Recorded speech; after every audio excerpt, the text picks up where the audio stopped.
শ্ৰীমন্ত শংকৰ হৰি ভকতৰ জনা যেন কল্পতো তাহান্ত বিনাই নাই নাই নাই আমাৰ পৰম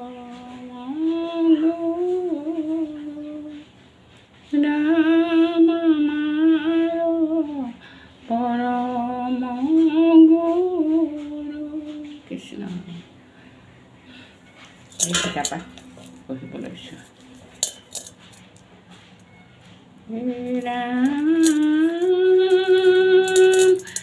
স্বভাৱতে অজ ময়ো জন্ম নাহি যাৰ ভকতিৰ ইচ্ছাই মই ধৰোঁ অৱতাৰ আৰু এক গোট কহোঁ পৰম কাৰণ মোৰ জন্ম কৰ্ম কহি কৰিব কীৰ্তন এৰা মোৰ চৰণত মকৰন্দ কৰি পান মোক পাই সংসাৰত নাজানয় আন কৃষ্ণ।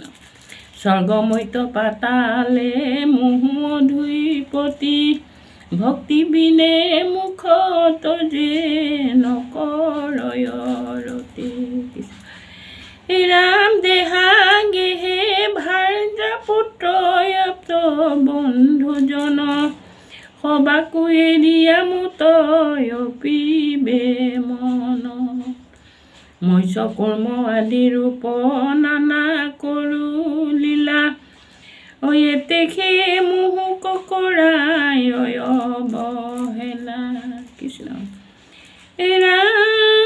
মোক মহেশ্বৰ বুলি নকৰয় জ্ঞান আন দেৱী সমী মোক দেখায় সমান। এক দেৱ এক সেৱৰ কথা কৈ আছে প্ৰভু ভগৱন্তই, আন দেৱ দেৱীক পূজা কৰিব নালাগে। ৰাম যেন অল্প বস্তু কলা জ্ঞানিছ কৰে নুখুজি স্বামীক ভিতক চাতু কৰে। ৰাম গৃহস্থৰ যিও বস্তু দেই দুখ বাবে যদি গৃহস্থক খুজে বিস্তাৰে পাৱে মোৰ প্ৰসাদৰ যিটো নাজানয় সুখ ক্ষুদ্ৰ দেৱ পুঁজি মুত হয় বিমুখ কৃষ্ণ। অপৰাধ বিনাশন তজু নামে নাৰায়ণ